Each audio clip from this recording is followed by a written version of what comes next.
and gentlemen, boys and girls, welcome to the Emulation Station. This is the grand finale of the multi-class, multi-personnel multiverse. And I'm very attractive. With me, as always, is the leader of the full-blooded Italians, Michael Magas. Oh, sir, you can't do that to little Guido. That's true. He would be upset. He would be very upset. And also, I'm thinking we really should have just called this whole series Multipass. Correct. In fact, Corbin Dallas presents Multipass. There you go. Correct. The Corbin Dallas Cup. We're at Imola. I think we're pretty familiar with this track by now. All the corners sound like they could be pasta, but are not pasta. It's got a lot of hills. It's got a lot of curb taking. Someone's gonna break their suspension at some point. That's just kind of a guarantee. And we got 60 minutes here with a mandatory pit stop for 2 tires. And I think fuel is required. I don't think you can quick fit an hour's worth of fuel into these cars without. Just put the fuel in the new tires. It'll save time. That could work. And we're just wrapping up qualifying here right now. Tobias TH currently on the pole position for the GTEs and in the GT3 category. I mean, who else other than the man they call Alfonso Alexandre would be out in front? Although he's very close. Martin Edmunds is only 10 hundredths of a second behind him. This leads us to another question, which is, who better than Ken? Pardon me, 1/100th of a second or 10,000ths of a second. There you go. So very, very close at the front. And you got the qualifying up there. Some things may change here down the line. A couple people got some laps going. Tobias TH, Jesus Huerta, Bertrand Barrier, Magic Kaschuk, Martin Smith, your top 5 in GTE, and Alfonso Alexandre, Martin Edmunds, Ariel Zatoni, Mateus Gonzalez, and that young, attractive kid, Michael Magas, in the top 5 in GT3. Spectacular. I would like to let it be known right now that I have Brussels sprouts in the oven. You're all invited, but you have to get here on time. His Brussels sprouts are delicious. Correct. We got a little bit of 5-minute warm-up here to talk about everything. So Imola, there's not really a lot of championship at play here, I don't think. I'll pull that up in it. Unfortunately, Race App has already been updated with scoring, so I can't really confirm that. But I believe everything is fairly wrapped up championship-wise.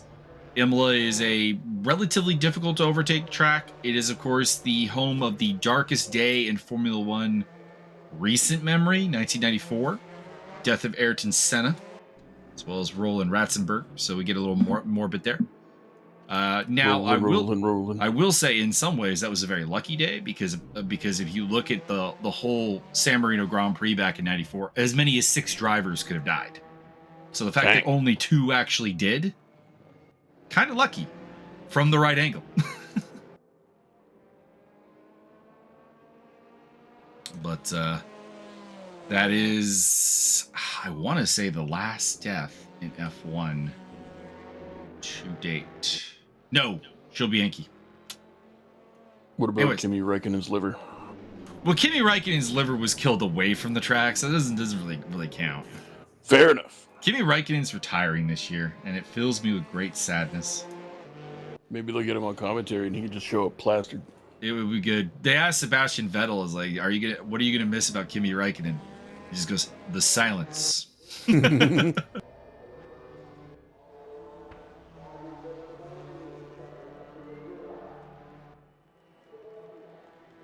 I love in one of the more recent races, Kimi Räikkönen's crew chief was trying to tell him about a warning for track cut. It's like track cut, and he's asking him a completely different question, and the guy's just going on about the track cut, and Kimi's just like, "I don't care about the fucking track cut. Tell me, answer my question." Oh, Kimi Räikkönen. I don't know anything about racing, but I know you're fun. He's definitely a once-in-a-lifetime, not talent, although he is very talented, but once-in-a-lifetime personality when it comes to racing, for sure. There's never been anyone quite like him. He takes the, basically to explain Kimi Räikkönen, it is if you took the the standard stoicism of the Finnish people, but made him a party guy. That's basically what we're dealing with here. This is what I have come to understand in the few interviews I've seen. Indeed. And the tales and stories. Indeed. Tales and stories told around the campfire at night to hushed children's quiet little faces. And then Kimi Räikkönen drank 3 bottles of whiskey and won the Grand Prix. Because he saved weight. Okay, so I was incorrect in saying that there wasn't really a championship fight going on right now. There is, actually. It's 1 point separating Jesus Huerta of Esports Racing Argentina from Tobias TH of TUGAS. So that is the championship battle we're looking at. In the GT3 category, things are wrapped up. Josiah Jerome, that young knockout kid, is the champion. Cha-cha-cha. So ESR is taking home 1 trophy at least. I heard that Josiah Jerome had his arms removed and replaced with cybernetic implants. And as far as the team's championship is concerned, it's still a battle between TUGAS Pro Racing #1, that's Tobias TH and JB Fordham, and they are battling Esports Racing Argentina's Luciano Ichazo and Gaston Lecurzi for the title. So very nice. Things are still going on in that regard. Two of the less inspired named teams, I must say, because we've got Dogged Duo Racing, the Canadian Pole, American Rockers, Maxed Out McRacing, Deuce Mag Racing, and White Seagull for team names. So lesbian seagull. I was expecting a flock of seagulls one there. No, it's Beavis and Butthead reference. I'm aware. I'm aware. I'm just saying. That's where I thought you were going with it. And we are out of time here in the warm-up, so we'll be heading over to the race very, very shortly. Also, was playing a little bit of MechWarrior earlier. Saw the most horrifying thing I've ever seen in my life, in the sense that it's a terrible, terrible build. It was an urban mech with 6 large lasers on it. Damn. That hit really, really hard, but died really, really fast. Yeah. I thought you were going to say flamethrowers. That would have been funnier. I've seen 6 flamethrowers on an urban mech before. That's actually not a bad idea. It's a trash can running up to you and lighting you on fire.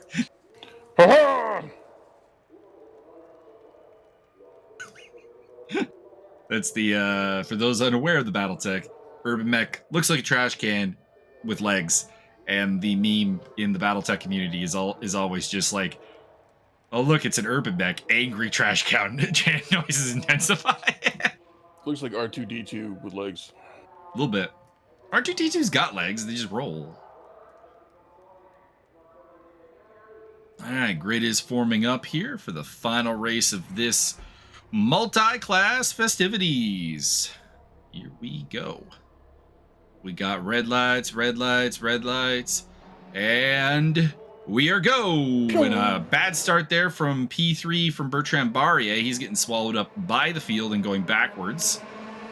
Somewhere in the background there, 2 Corvettes were going side by side into turn 1. Just adjusting my volume there. Oh, somebody is sideways on the track. That is one of the many white GTE Porsches. If you've been following, Magic Kazchuk also going wide there through the exit of Tamburello. Ends up off the track. Through Variante Villeneuve, one of the other Porsches heading off in the background. Not sure who that is. The running joke, of course, of this series is all the GTE cars look alike because they're all red and white Porsches. Correct. That has been changed because Magic Kazchuk and Andrew D at least now have the special edition green livery, which allows them to stand out very much. So congratulations to them for earning that. Jesus Huerta in the lead. Martin Smith up in his 2nd place. He's had an excellent start. We ride on board with Bertrand Barrier, who's in 3rd, followed by Max Simmons, the king of the late pit. and Romain Barthez. In fact, I think this is one of the times where I'm not going to pick a late pit stop idea for Max Simmons.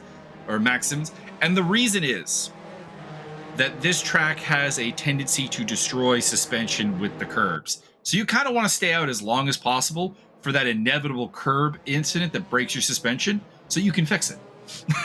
And then your enthusiasm is not curbed either. Mm-hmm. So I think we will be seeing a number of people staying out basically until they break their suspension, is my theory. And in the GT3 category, it is Alfonso Alexandre leading the way for Martin Edmunds, Ariel Zatoni, Cole McRae up into 4th place. Great start. And Jamie Fordham. Both the BMWs getting great starts. Fordham up to 5th and McRae up to 4th. Because if you have to ask, you can't afford them. Right on board with Max Simmons, who hits the aforementioned yellow curbs, also called the turtle shells sometimes, or the rollers. Those will break your suspension pretty quickly. You want to avoid them all. And in the background there, Romain Barthez gets pounded on by Magic Kazchuk. Somehow retains the position through Tosa, though. Very nice driving. I wonder if Kazchuk laid off there to try to avoid a penalty. I know I would. Meantime, running away with it is Tobias TH pulling, or Jesus Huerta, pardon me, running away with it. Pulling his best Mike Stockmill impression. I support it. Someone did ask the other day, in regards to our commentary, when does it become pulling an Andrew Warden? How many times does Andrew Warden have to do the Vanishing Act before he replaces Mike Stockmill as the Vanishing Act king? Well, I mean, a lot more. It's gonna be a lot. It's gonna be a lot. I don't know when it'll be, but it'll be a lot. Bertrand Barrier trying to get around the outside of Ravassa. That's kind of low percentage, but it could work out. Martin Smith hanging on for the time being. And we pick up Matthias Gonzalez, who is trying to find his way past Luciano Ichazo, his fellow Argentine. And behind them, it's Rene Ermer, Michael Magas, Adam Komorowski, Mauricio Delgado, Steve Davidson, and Wayne Hutchison. And Steve Dave. Cole McRae has fallen to the back, so it looks like the previously 4th player. Oh, Lord. Bertrand Barrier all over the back, and Martin Smith and him both lose out to Max Simmons. Max Simmons says, thank you. I'll move into 2nd place. And also moving forward is Magic Kazchuk into 4th. John Barker with a slow down penalty for abuse of the track limits. We did have an interesting one with this race. I'll share you a little ESR comms note. Martin was slagging on my singing, and it wasn't just John Barker this time. It was like 6 different people going, Mike, sing, destroyed his concentration. Start doing Biz Marquis, you got what I need, which is already off key and off time. I know, that's why it works. Oh baby, you got what I need. Bertrand Barrier trying to get back through the field here after his mistake. Overtaking Magic Kazchuk there. Oh, Lord, Kazchuk is all over the place. Trying to defend against Romain Barthez, as well as Andrew D. Oh, Lord! Just gonna be fun. And in the end, it is Barrier who gets spun around. A couple of cars made contact there. I think D pushing 2 other cars into the back of Bertrand Barrier, and also off is Jamie Fordham. Worked out really well for Andrew D. He pulled off the pool shot there, Byron. I enjoy it. Shoving Romain Barthez into Magic Kazchuk into... A lot of grinding. Indeed. Romain Barthez on board with now. He's battling with our boy James Boutelier. I think the GTEs were saying that double soft tires were the best bet around here, and it looks like most people are trying to make that work.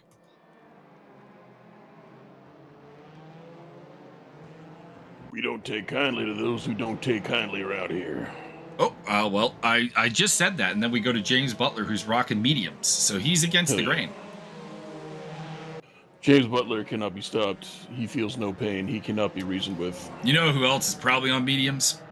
Max Simmons. I was gonna say. You gotta keep that lifespan to go deep into the race. He's probably on hards. Let's be real. So we pick up Matthias Gonzalez, who's in 4th place. That is Martin Edmunds. Or no, that's Ariel Zatoni ahead of him. And Martin Edmunds ahead of him. Matthias looking for a way through. By the way, Alfonso Alexandre, not to underreport this, he's pulling a bit of a vanishing act too. 4.4 seconds up the road from Martin Edmunds, despite the incredibly close qualifying. Correct. Ariel Zatoni, Matheus Gonzalez, Luciano Chazo, Rene Ermer in this train. Not too far behind that is that's Arjun Lakshmi coming through, so that's just blue flag traffic being cleared. Bertrand Barrier down to 10th place. He's having a rough day. Getting around Rudiger Lampe there. Lampe showing considerable damage, so he headbutted something that didn't appreciate it. I do not appreciate when my mashed potatoes are quite lumpy. There's Ariel Zatoni versus Martin Edmunds. That's an old school rivalry that we've not seen a lot of lately. Ariel and Martin, longtime ESR members, longtime battlers for, let's call it upper mid-pack supremacy. Whoa! That was Luciano Echazo. There's missing your breaking point, and then there's having no concept of a breaking point. I'm just saying. And that's going to cost that Bentley a lot of money because, one, it's a Bentley. But more importantly, that's going to be a lot of damage to fix up at his pit stop as we pick up Roman Barthez, putting the pressure on Magic Kaschuk for 6th place. James Butler has overtaken Kaschuk and moved into the top 5. I'm sure they can just repair whatever damage with Flex Seal. Shh, don't tell people that. Bentley doesn't want you to know that. It's a super secret technique that they use at the factory. It's just the Bentleys are all Flex Seal these days. Entirely made of Flex Seal. Roman Barthez on the charge. Coming up around the corner ahead of his cousin Grecian Barthez.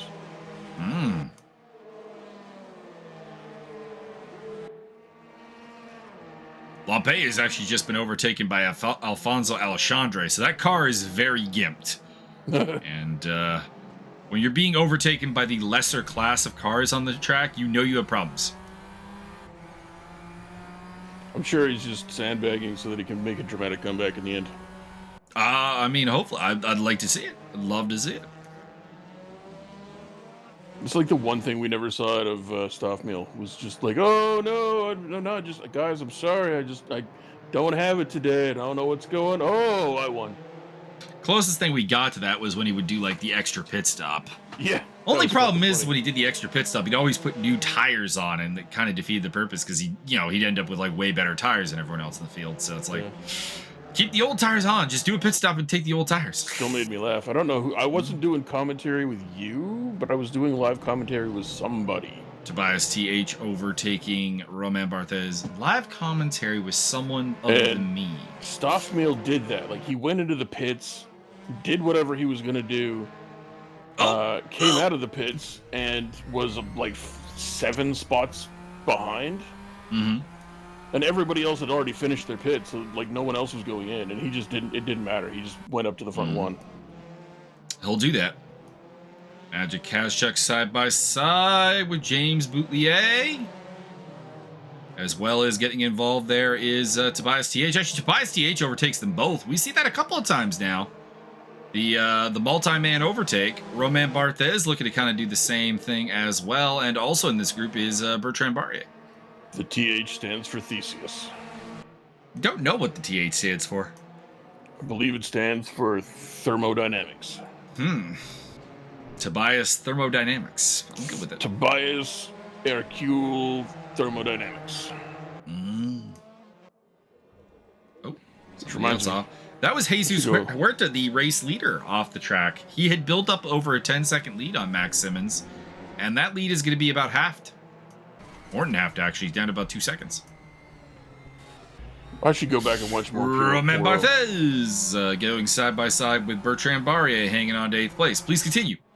I was going to say, I mentioned Hercule, and now I want to go back and watch more Puro. Poro, not Puro, Poro. No, also Puro, because wrestling. Yes. Piresgu!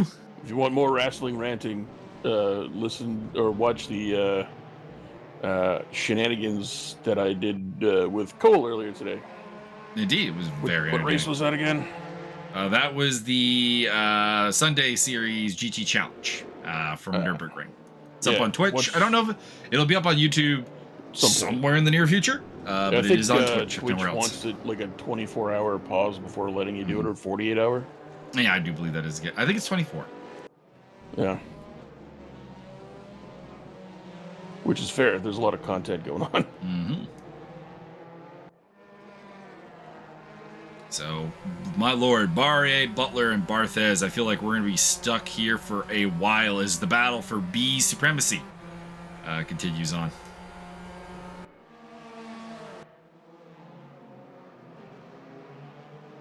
I had that weird, speaking of bees, I had the weird moment where I was looking at, car off, but back on. I was looking at Bobby Holcomb, one of the randomly created MMA fighters in the MMA scene the other day, and I was like, all of his opponents' last names start with B. I didn't mean to do that. That's weird. Rene Ermer on the tail of Matthias Gonzalez. That is Michael Magas in behind in the RWT Corvette.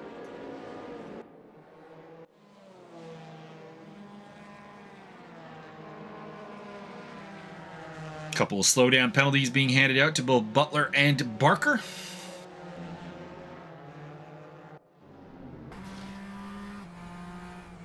Barrier looking to the outside and gets the job done.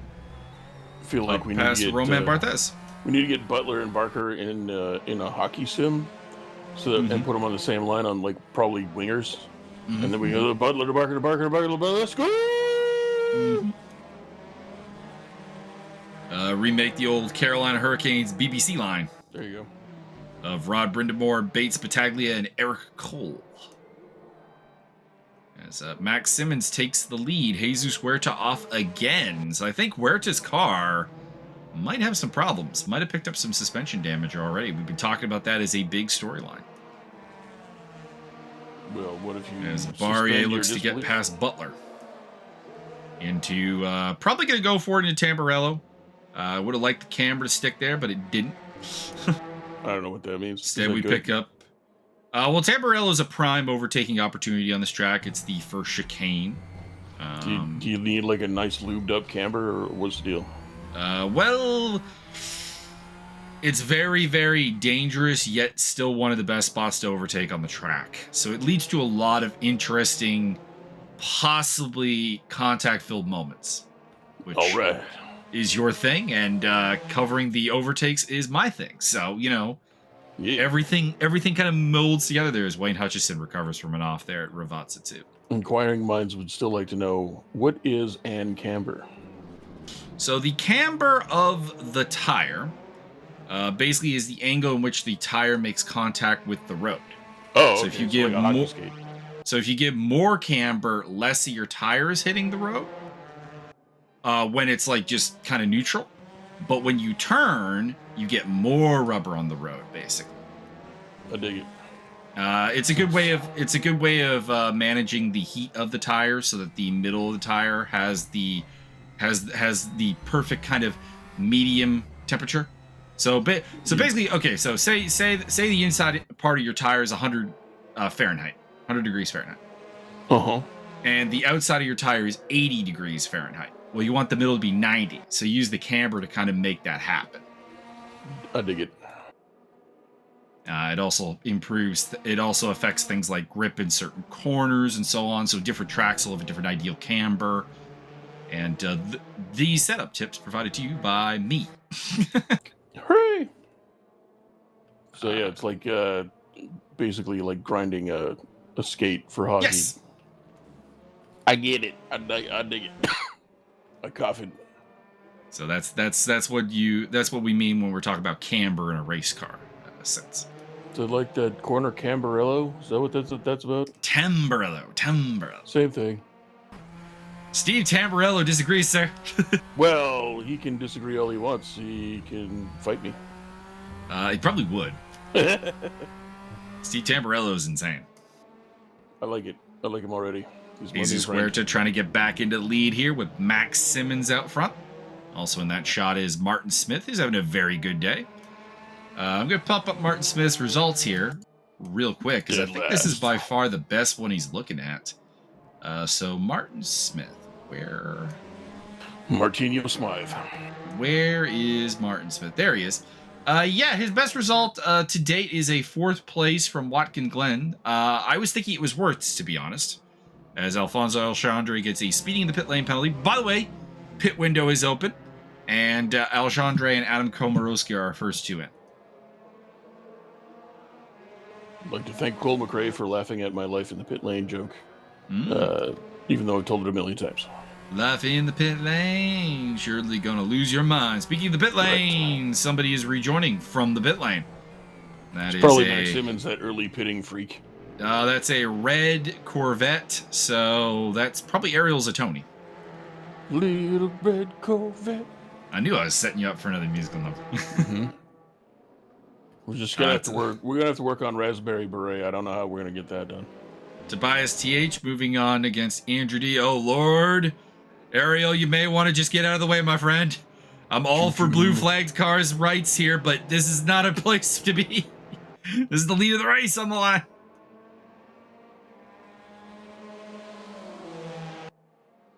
Luciano Chazo, so no surprise there. Chazo was the one that headbutted the wall earlier. Wayne Hutchison, Magic Kashchuk in the pits. We didn't mention it. Cole McRae appears to be out of the race, or he's just legitimately 5 laps down. I suspect the answer he's out of the race. Sandbagging, holding off for the victory. I know what's going on. Tobias TH trying to climb back through the field. He did start on pole, looking to claim the championship here overall. And has had a rough race so far.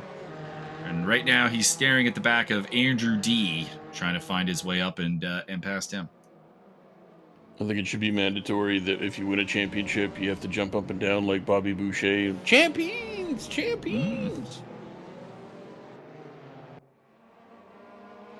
I mean, it's a shame that Champagne interacts so poorly with computers, because, you know, we could totally do the Champagne bit after winning. Because I did win the Silver Cup in 3D Speed, and I'm like, I kind of want to have like some champagne here, but like that's gonna go badly for the computer if when I pop the cork. I would like the rest of the champagne. So my my beverage of championship achievement was oh Lord, very wide there from Tobias TH. Anyways, What's this about very wide? My championship achievement beverage was ended up being vanilla Coke. Very nice. What about, see, now we still have not established whether or not you're going to come up with chocolate Coke. I think we already said that. I don't think it'd be very good. But you must do it for science. I don't think I do. For science. I'm not a scientist. You gotta ask Nat Sem to get working on that. I am somewhat of a scientist myself. Because she is the closest thing in our Discord to a scientist. That seems fair, and she does work with industrial things. So I mean, beverages right in there. She works. She's a quality control tester for Firestone. Fuego Stone. Or is it Bridgestone? I don't remember which tire company it is. Some kind of stone. I think it's Firestone. What is Firestone in Spanish? Maybe that'd be a good nickname for her. Fuego Stone. Yeah, well, fuego, yeah, but I mean. I think the Spanish word for stone is just stone. I don't think you're right, but I'm gonna find out here using the power of Google. All right.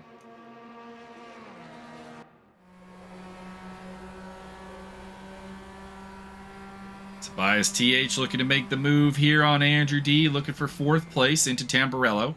Hasn't found a way past yet, so despite the pace advantage he's got, he cannot find a way past Andrew D. The Spanish word for stone is piedra. So, en fuego piedra. Sí, fuego piedra. Fuego piedra de los muertos. I think she was pretty cool with some of the pressure stuff. She seemed down with that. We don't have an official. We had a new person join the Discord where we do simulated fights and wrestling and other wild, wacky shenanigans. And I usually am forced to come up with nicknames for people. Oh, woe is me. Oh, I was just gonna call her the rubber Pixie arm. because the racing girls all call her the Pixie. No, I don't like that. So it was, kind of lazy. So if we come up with something better, I'm down with it. But I mean, that's the fallback. No. Tobias TH down the inside of Variante Alta. He got it. Maybe. Hooray. Camera guy, can you go back to that, please? Camera guy, you're gonna love my nuts if you go back to that fight. Oh, I got it. Her name's Nat. She could be Schrodinger's Nat. Oh. You changed the outcome by measuring it.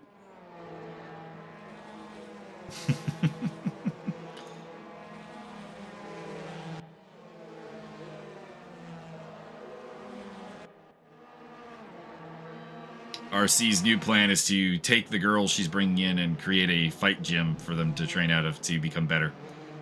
Because all the gyms they belong to kind of suck, except for Cassie. Then come on out and wrestle around with me and Matt Hume. Bertrand Barrier looking for a way through. He's on the tail of D, and I got news for him. Tobias TH took a long time to get through there. So I would suggest that an undercut on the pit stop might, just make a liar out of me, why don't you? As Barrier just shoves him wide at Tosa, and we'll look to secure this 5th place coming into Piratella. And I think he's going to get it done, because he looks like he's ahead, and he's got the inside line into Piratella. I think that's going to be a done deal. In the meantime, Mateus Gonzalez is falling back through the order. I wonder if that means he's in the pits, or he's made a mistake. John Barker battles with Jamie Fordham for Chief BMW Supremacy. I like the sparky bits. They are coming up to Mauricio Delgado. Then they're gonna die. Mauricio will tear your heart out. The king of enthusiasm. Have you seen Temple of Doom? Fordham goes super late. Gets the job done, shoving Barker out of the way. Maybe. No, Barker actually hangs on. Oh, boy. That was scary, though. Very late move into Tosa.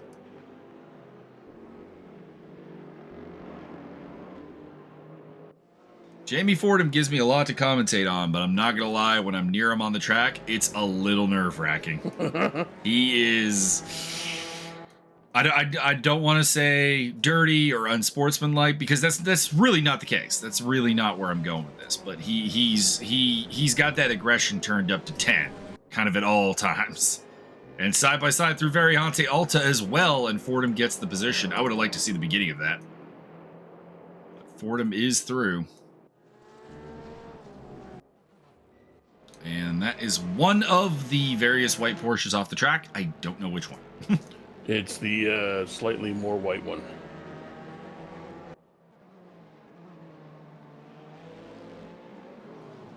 I was looking for one that was dropping through the order or like a gap was opening. I don't see it, so I don't know who it was.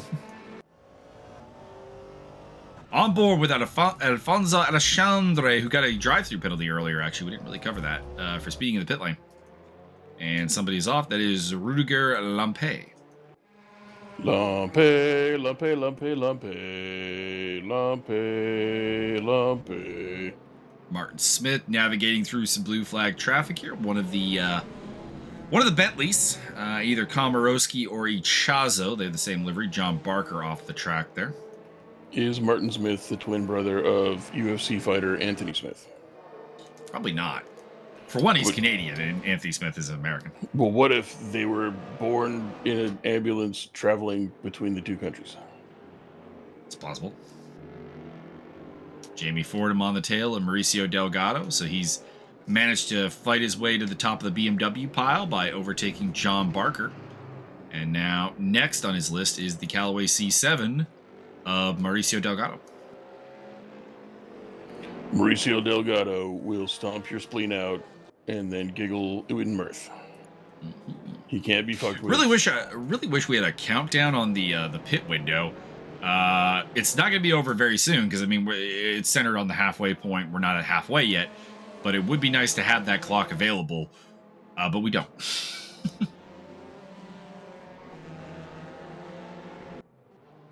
Martin Smith still on the tail of Max Simmons. Jesus Huerta has retaken the lead a while back and has pulled out a 5-second lead at the front of the pack. Simmons, Smith, Barrier, THD, Barthez, Lakshmi, and Lampe are the yet-to-pit GTs. And in the GT3 category, Martin Edmunds in the lead ahead of Rene Ermer, Michael Magas, Mauricio Delgado, and Jamie Fordham. Correct. Speaking of Lakshmi, as is the custom, I'm going to rant about tangential things. Okay. So I ranted about this in my previous today's commentary with Cole, but I'm going to do it again.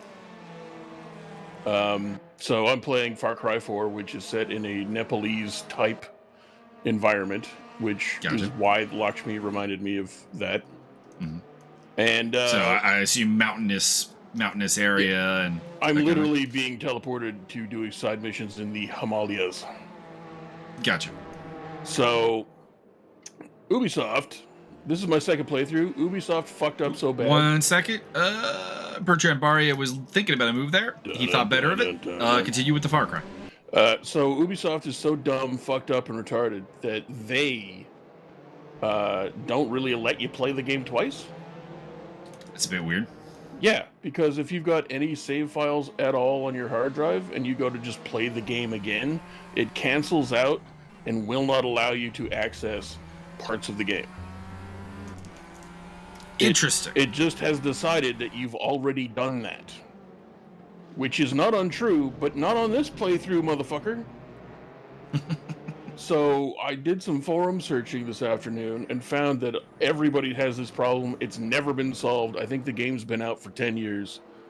Ubisoft is just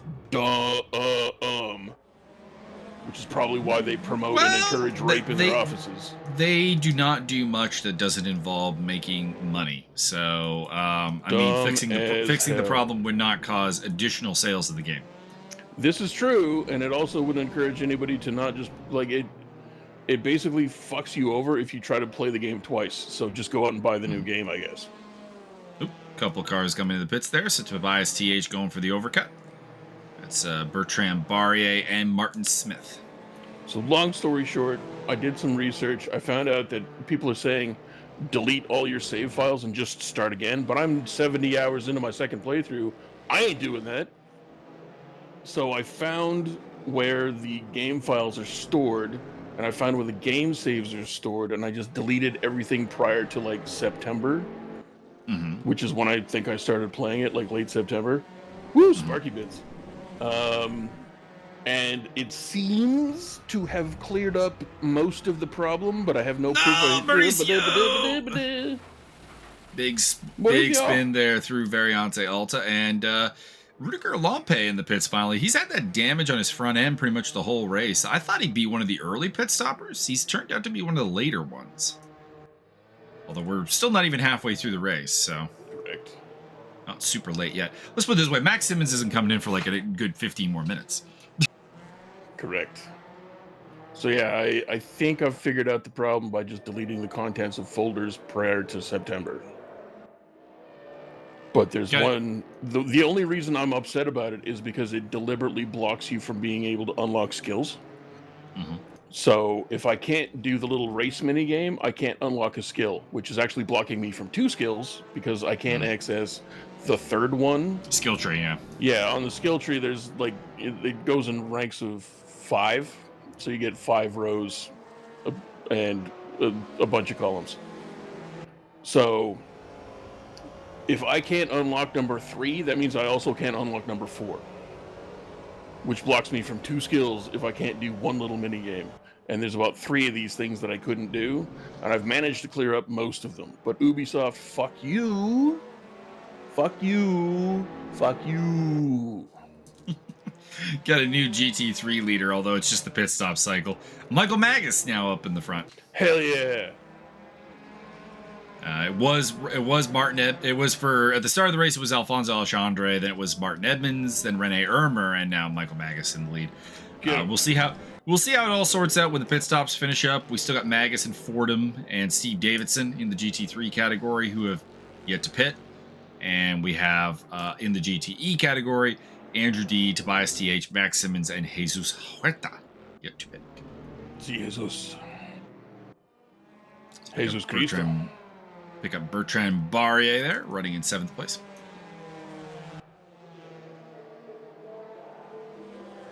Also, I was regaling your boy Cole about the 6 out of 5 star matches. I heard that the Okada Omega cycle. Yeah. I think we need to corral that boy and make him watch awesome wrestling. I'm down. Ooh. John Barker's car is running very low. I wonder if that's some suspension damage or if he's just got that car real low.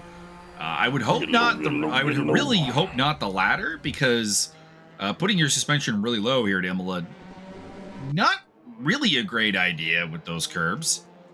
But also at the same time, I hope his suspension is not broken. So I suppose what I'm saying is there's really no good outcome for John Barker there. Jamie Fordham into the pit lane, and Martin Edmunds moves up into 2nd place. I almost have an excellent Yin Yang Twins parody worked out in my head while you were talking. But awesome. I need a little bit. Oh my goodness. Andrew D ends up messing up Bertrand Barrier there, who got a little too close to the D's rear. The D stands for deviated.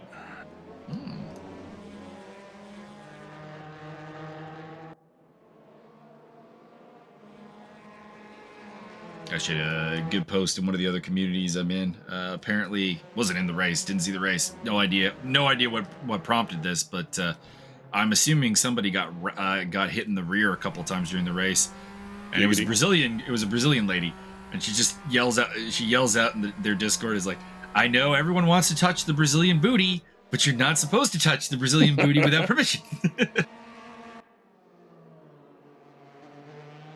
Andrew D overtakes Romain Barthez as well. Good to see Romain Barthez having a good race. He had a terrible Daytona race, and it's good to see him near the front and having a competitive day, because let's face it, that man has provided us with so much commentary over the course of our time covering his races.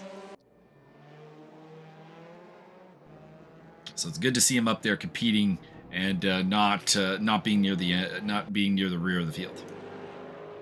Ariel Zatoni on the trail of John Barker, another old school rivalry. Currently fighting over 8th place in the GT3 field. Probably pretty close to 8th place in general, because Mike Magas is the only one yet to pit. Steve Davidson is also not pitted, but he is still running. I'm not sure what's up. Okay, he's in the pit lane now. Okay.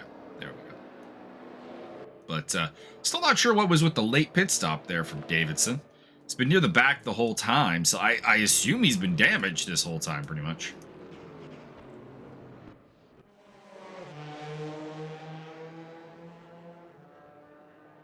Back to Romain Barthez, trying to put the pressure back on Andrew D. D got past him, but has not pulled away. 3 cars yet to pit. They are Jesus Huerta, Max Simmons, and Michael Magas, the 3 amigos who are staying out the latest.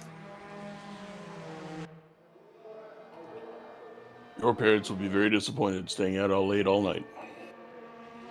Not practicing safe tires. Sir, these are my parents we're talking about. Correct. The concept of a curfew was really something I didn't grow up with. I didn't really have an option. There's nowhere I could go. We lived out in the country. Oh yeah, like I didn't really do anything late at night. I'm just saying, like, the option was always there. It was like, what am I gonna do? Yeah. It was just kind of funny. Like, oh, well, it's time to go to bed. I'm like, well, what else am I gonna do? Yeah, I definitely, lived more in an urban area than the country. Although apparently it was the country not too long before we moved there, actually. The house I grew up in was a relatively new house at the time.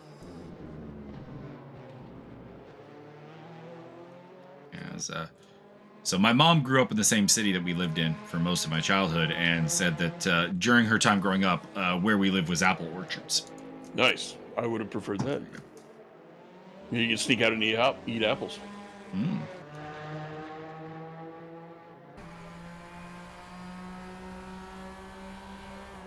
Roman Barthez still looking for a way past. Mind you, the soil in our backyard was absolutely terrible. Nothing would grow there. We had to plant like sod like every 2 years because it just died. You try like water and stuff? So the problem was that the previous owners of the house had a pool in the backyard, just an above ground pool. Oh yeah, then chlorine everywhere. That'll just kill. Well, and actually it's worse because instead of they didn't want it anymore. But so instead of dismantling it, like, you know, adults, they just cut a hole in it. So all the water flowed down into these, like, half the yard. So half the yard's soil was like permanently chlorinated. Yeah, it's fucked. It was not great. Might I recommend not being a total douchebag and taking care of your shit. Mm-hmm. Well, I get. Never met them, so full disclosure. This is just a feeling I get off the whole thing.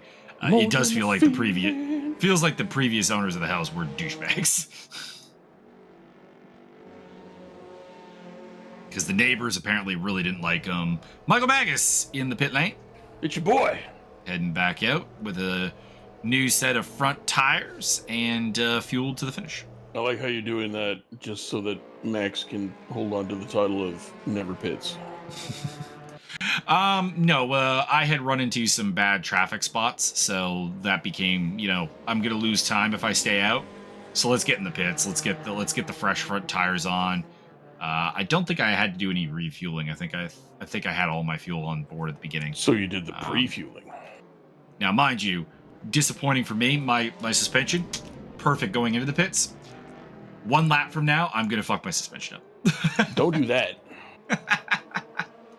So I remember on the Mio on board video, which is sitting ready to be finalized on my YouTube right now. You will hear me just cussing up a storm after leaving the pits, going, "God damn it! Finally hit the curbs too hard. Broke the suspension. I've already pitted. I can't fix it." I'm just gonna have to drive the car like this the rest of the race. So yeah, Max Simmons is the last man to pit. Jesus Huerta has been in.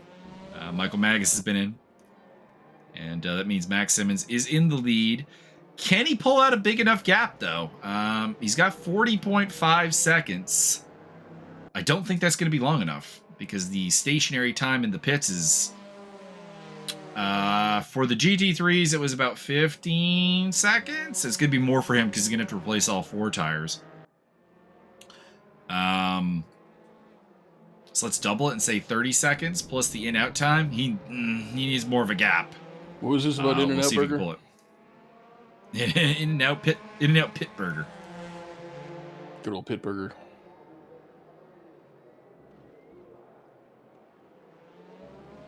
Roman Barthez still on the tail of Andrew D. So D got past him, but has not managed to break away from him.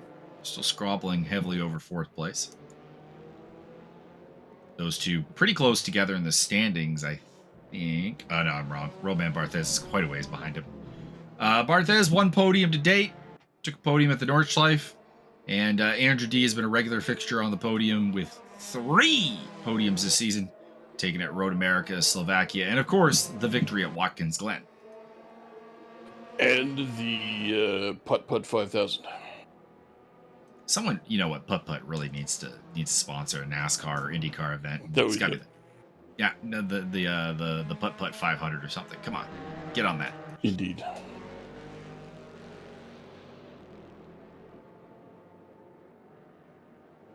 Gap is closing between Simmons and Huerta. That could mean that Simmons is in the pit lane because he is losing a lot of ground. So I kind of hope he's in the pit lane. I choose to believe that it's because Max Simmons is sandbagging. Ooh, and all my shit just froze up, I think. I feel like this is not the time for him to sandbag. So Max Simmons in the lead, probably in the pits. That'll give the lead back to the Peruvian, our our lone Peruvian racer, and to be honest, I think the only Peruvian racer I've run across, Jesus Huerta. John Barker lets a blue flag car through. Barker running in 10th place. The sparks are no longer coming out the bottom of his car, so I think that probably does suggest that he had some damage. I think I'm being texted by Byron, probably.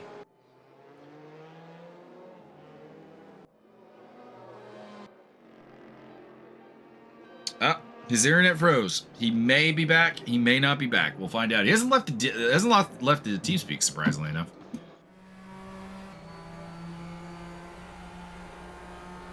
Roman Barthez on board. Looking to move up in the world. Must say, it was a bit of a weird strategy by the Esports Racing Argentina crew. Most teams put their fastest drivers into the GTE cars.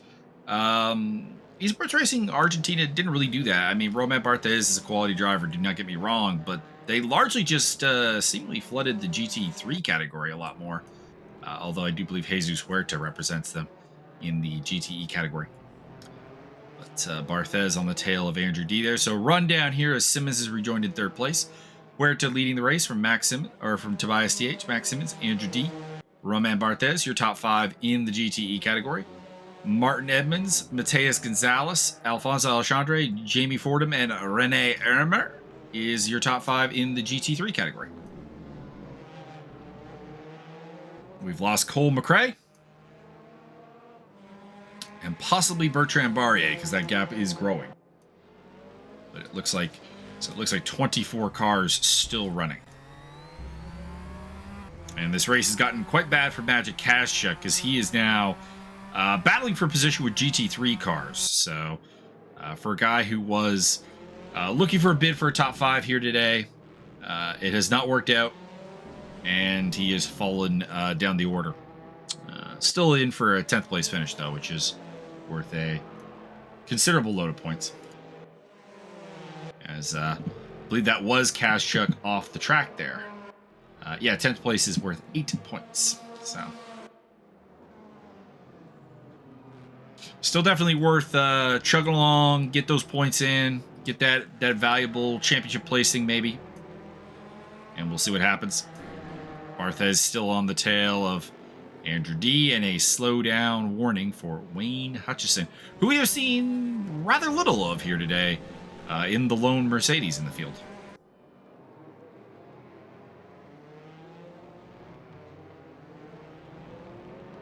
To be honest, we haven't seen a lot of the GT3 category in general. It's been a lot of GTE attention.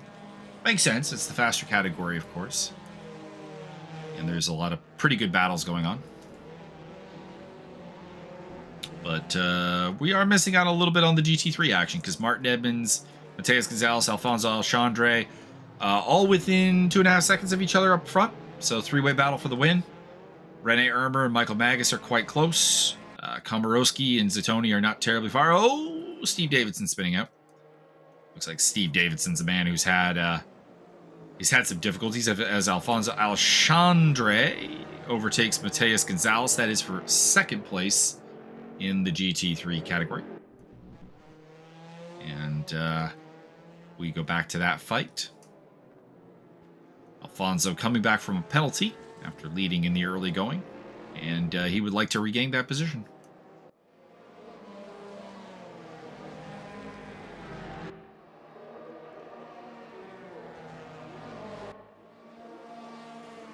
Welcome back, my co-commentator, Byron Derksen.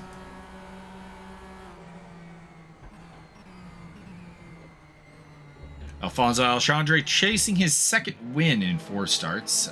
His season's been pretty interesting. He was at the season opener at Portimao, where he finished in 12th place, had a rough day. Then a DNF at Lausitzring and 3 straight non-participations. Then he returned kind of a new man, newly formed, finished 2nd at Spa-Francorchamps, winner at Watkins Glen. Unfortunately, a retirement at Daytona Speedway. So that has been a weaker moment for him. Pit window is closed, although I don't think it matters. I think everyone got their stop done. I'm back. Welcome back. Figured it out. What happened? That so my USB to 3.5 adapter for my headphones seems to be fucking up. Ah. That's what's going on. Well, So that's not I have nice no idea where you are in the race, but I think everybody who got, deserves to lose is absolutely going to be put on an ice floe and sent out to Mars. Got a little over 13 minutes left. We'll just we'll ride it out in disjointed continuity. So Byron will continue to be our man to feel the slower moments, the dead moments in the race, of course. What's your timestamp, right? Or what's your the time in the race left? We're approaching 13 minutes. 13:05, 13:04, and 13 on the nose right now. Holler at your boy when you're at 12:44. Okay. That'll be very shortly. I just skipped that a little bit. 6 seconds. 49, 48, 47, 46, 45, 44. There you go. It's your boy, Aquatic Zatoni. Ariel Zatoni on the tail of Adam Komarowski. Battle for 7th place in the GT3 category.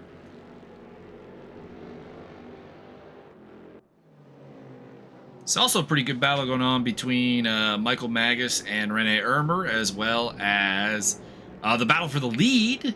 Alfonso Alexandre just 1.2 seconds behind Martin Edmunds. So hopefully the GT3 is getting a little bit of time to shine here and down the stretch. They've been a little bit of an underappreciated class here today. And through the Variante Alta there, Komarowski hanging on. And I'm looking further back. There's a bit of a fight going on between Steve Davidson and Luciano Achazo, but that's quite a ways down the field. Oh boy, Komarowski using every inch of that big Bentley to retain position against Ariel Zatoni.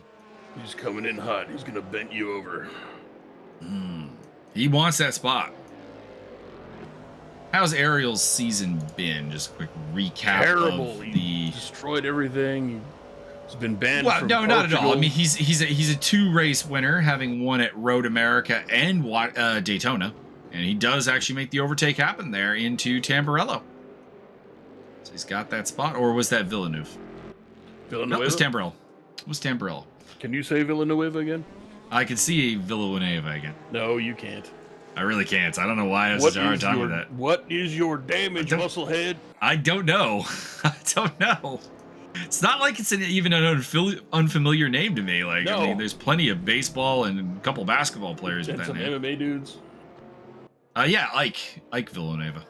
Nueva. Like actually, I can't think of any except for Ike.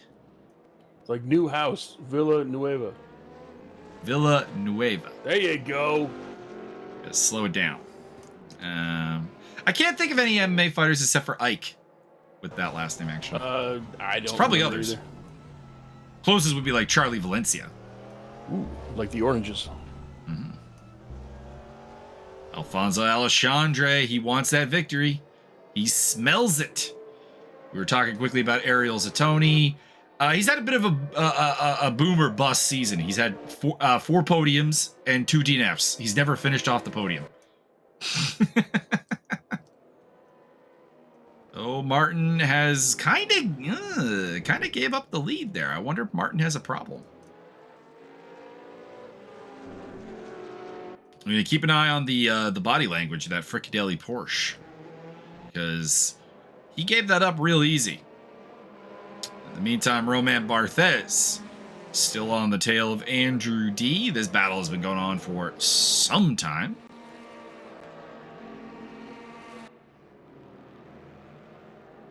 Make his move down to Tamburello as well. Nope. Barthez gets his nose wrapped by Andrew D there. The D stands for deconstruction. D-nice. Jake Wellen.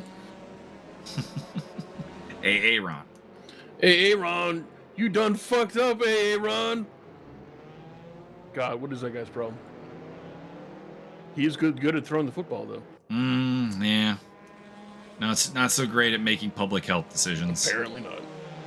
So just the weird thing with like athletes and like medical opinions and like all that is, I mean, the same people who told LeBron James to shut up and just dribble are like defending Aaron Rodgers' right to be like on a pulpit here. And not that he's being terribly preachy per se, but he's trying to justify his own actions, and it's like, and it comes down to like, well, I know better than doctors. You do not. And you don't. You can throw ball better than doctors. Anything else, you do not. Yeah. I say this as a Packer fan and a guy who was previously an Aaron Rodgers fan. Although he lost me before this. Aaron Rodgers has definitely been, as kind of like the last 2-3 years, kind of come out as a bit of an asshole. Oh, I didn't really get that impression until now. Just how he's been dealing with like the decisions of the team and so on, and like it's been a bit of prima donna. I was previously just thinking it was like only on football matters, which is fine. You know, kind of an Odell Beckham type of situation. I mean, he is Aaron fucking Rodgers. I think. No. I mean, if any player, if there's a short list of players who've kind of earned that right, as we kind of lost the battle there, but Barthez just overtook Andrew D there for 4th place. So whatever was wrong with Martin's car, if there was anything wrong with it, doesn't seem like it's so bad. But he did very much cede the lead to Alfonso Alchandra, and it's fallen about a second and a half back.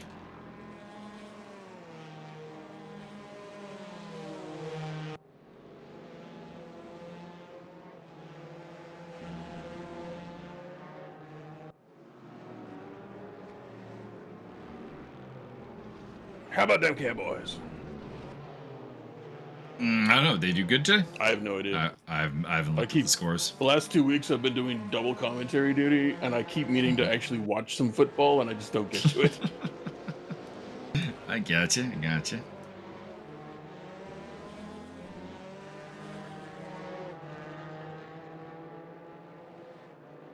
I'm hoping that the Buccaneers just win all the things, and then everybody can retire. It'll be fine. But I would like it's a pretty stacked offensive team, and their defense is pretty good as well. So I mean, there's some good chances. I would just like a final stamp that all of the massholes can't possibly ignore. They're like, no, Tom Brady, fuck you. See, I've said this. I don't think anything he does in Tampa Bay really is going to do that, just because he has a lot of offensive weapons. Same thing when he was in in England. No, I think his New England time actually he did a lot with a lot less, because a lot of the weapons that Tom Brady had in New England left New England and didn't do very well. Oh boy, Rene Ermer. Because they didn't have Tom Brady. Smashing it. Yeah, no. Like, this is not even me saying that like Tom Brady ain't no good, ain't never be any good. I think Tom Brady is a phenomenal quarterback. I just think that when you look at the weapons he had in Tampa Bay, it's a team that was kind of just a reasonable quarterback shy of being a real contender. Mm-hmm. And like, I mean, Jameis Winston with like a weaker receiving core on that team set an NFL record for most passing yards in a season. Yep. So, like, really, it's just that, hey, Tom Brady is replacing a guy who has a lot of physical talent and a lot of upside in Jameis Winston, but never has put it together.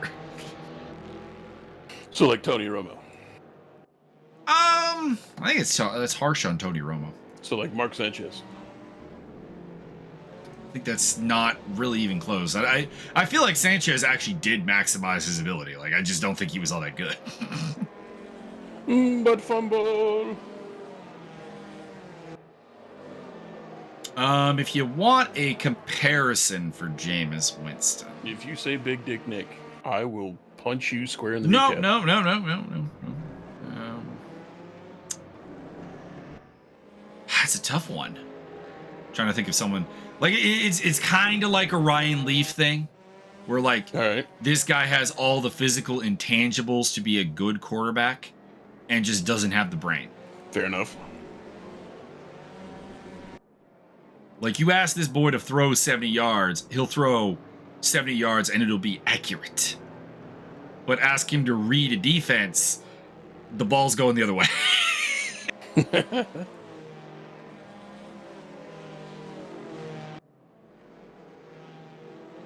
Johnny Manziel would be like another example, though Manziel never had the strongest arm. As oh boy, Martin Edmunds off the track. Yo. So second place suddenly up for grabs. Mateus Gonzalez is going to take that. And we'll see if anyone else gets past him. Oh, he almost rejoined into the path of a GTE car there. That could have been ugly. Wow, sanctions will be filed. He's lost a spot also to Jamie Fordham. So we have a completely new looking podium. In the GT3 category, it's Alfonso Alexandre, Mateus Gonzalez, and Jamie Fordham. Cannot afford him. Edmunds down to 4th place. Andrew D. coming through some back marker traffic. I think that's Michael Magas. I'm going to be honest with you, back to the football thing. I just want New England to eat shit. That's really it. And if they can eat shit with Tom Brady winning elsewhere, I'm good. Oh, I mean, I think the endorsement of Tom Brady is more the struggles of the Patriots since he left. I don't know what that means, but okay.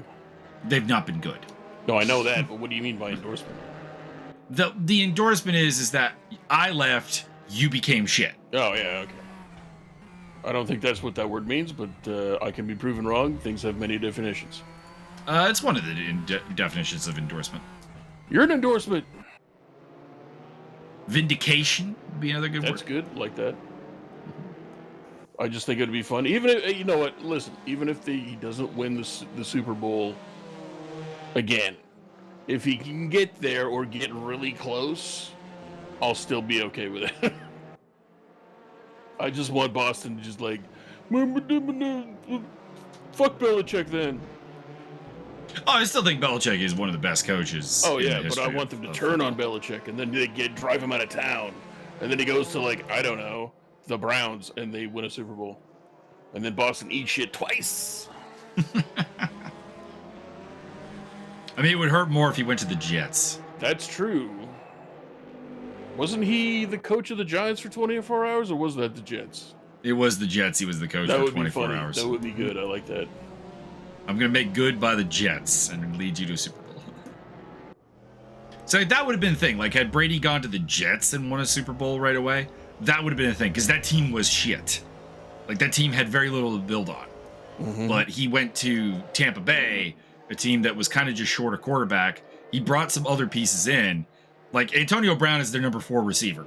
Like, that tells you all you need to know about that receiving corps.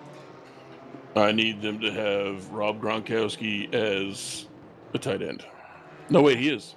He is. Wow. And I'm the best. And Gronkowski wasn't even really the starter because he shared time with O.J. Howard. Orange juice Howard. And they had Cameron Brate, actually. That's probably the greatest tight end core in the history of the NFL. What? Wasn't Wes Welker also tight end? No, he was a slot receiver. Okay. But he was basically a tight end. No, he's much smaller than a tight end. But he basically did tight end things. He did a lot of the tight end route running, but he didn't do the blocking or the physical aspect of being a tight end. Fair enough. Whoa! Andrew D getting shoved a little wide there by Roman Barthez. Getting a little rub, little hip check. Martin Edmunds getting a whole front row seat to this whole thing. Magic Cash chucked the car ahead is a lap. Oh no, Jesus Huerta moving very slowly. And to the pit lane he goes. So, we do know this because he revealed in Discord after the race. Ran out of fuel. Ran out of fuel. Ariel Zatoni, Michael Magas battling for P5 in the GT3 category. Tony has caught Magas and does have the momentum going for his favor, but Mike Magas is notoriously difficult to overtake. D going side by side. This is for a podium now, by the way, between Andrew D and Roman Barthez, with the retirement of Jesus Huerta. Side by side into Tamburello. Ooh, that was a little sketchy. But D is ahead, gets the job done. Wonder if the stewards will look at it. I mean, if they don't, I will. Well, we just did. Guilty! Go to Ariel jail. You Zatoni go to running race behind jail Mike for Magas life. into the Variante Villeneuve. By the way, this is probably the final lap of the race right here, I think. Tobias TH has inherited the lead after Jesus' fuel miscalculation. Max Simmons, Andrew D on the podium with him.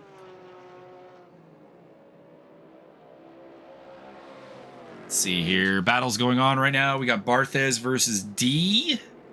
We got Magas and Zatoni. That's kind of really it. So I think we'll probably be bouncing back and forth between those two fights. I'm good with that. Bounce all the fights. Throw all your clothes, Rick. Through Aqua Minerale for the last time. Checker flag is out. Tobias TH is your winner. Ha-cha-cha. So Zatoni battling with Magas. 5th place on the line. And 3rd place in GT3 on the line. Although coming to an end here as this is Ravazza, the final turn. Looks like Andrew D is going to hang in there.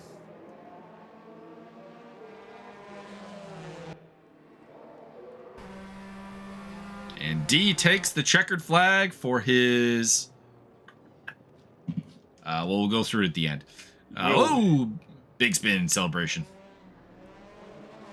It's like watching your pet stretch. Oh, big spin.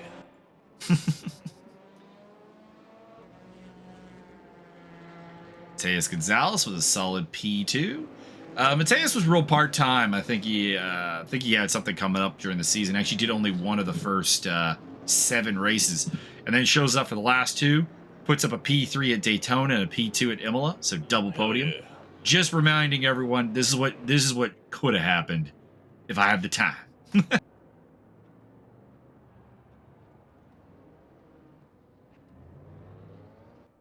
So everyone's wrapping it up here, and we'll give a final rundown of the results. Looks like Magas hung on against Zatoni.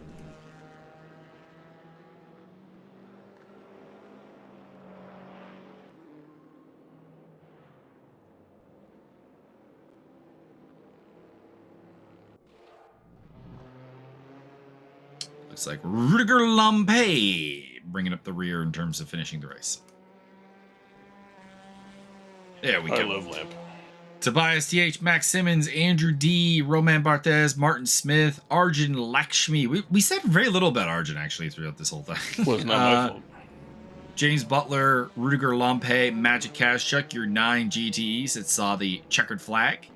And in the GT3 category, it is Alfonso Alexandre, Mateus Gonzalez, Jamie Fordham, Martin Edmunds, Michael Magas, Ariel Zatoni, Adam Komorowski, Mauricio Delgado, John Barker, David Feit, Wayne Hutchison, Luciano Ajazo, Steve Davidson, Rene Ermer, and that is it.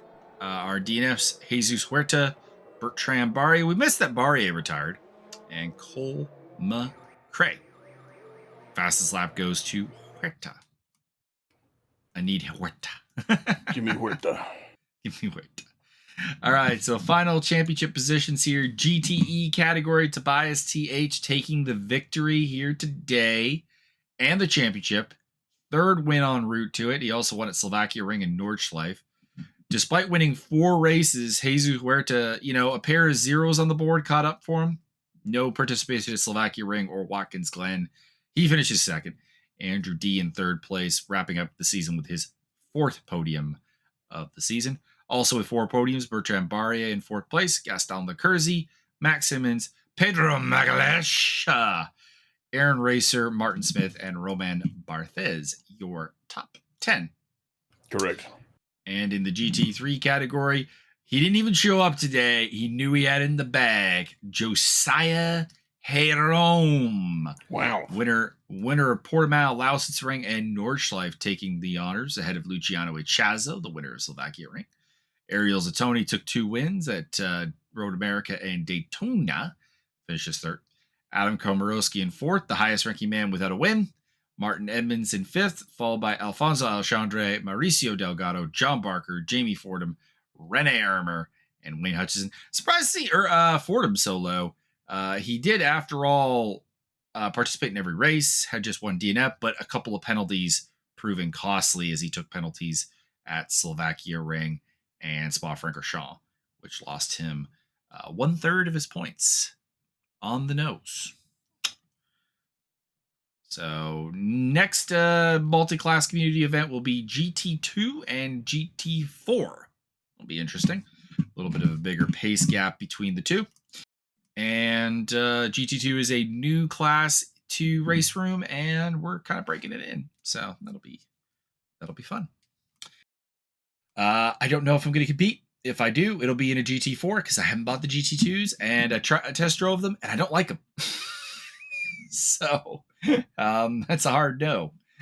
Byron, your final thoughts here from Imola, and as we head into the new season and also the Christmas season coming up in a month or so. Please leave a detailed description of your perfect Sunday down in the comments below.